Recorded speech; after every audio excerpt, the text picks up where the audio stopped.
குழந்தைங்க வளர வளர அவங்க பண்ணுறது ஒவ்வொன்றும் பார்க்குறதுக்கு அவ்வளோ அழகா இருக்குது. நான் வந்து புளிப்பு முட்டை வந்து அந்த ஸ்டிக்கில் வரும் பார்த்தீங்களா, இப்போலாம் கிடைக்கிறதே இல்ல, ரொம்ப ரேரு தான்.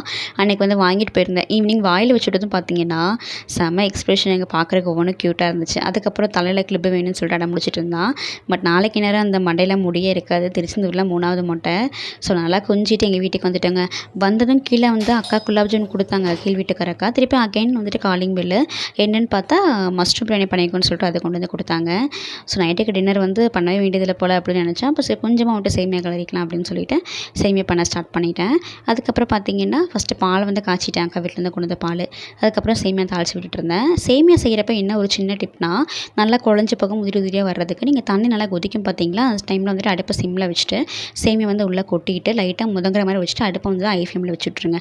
தண்ணி ட்ரை ஆகும்போது லைட்டாக மட்டும் உள்ளே வந்து எடுத்து பிரட்டி போடுற மாதிரி போட்டு உடையாமல் கிளறி எடுத்திங்கன்னா சூப்பராக உதிரி உதிரியாக கிடைக்குங்க. நைட்டு நேரம் வந்து சூப்பராக சாப்பிட்டாச்சு.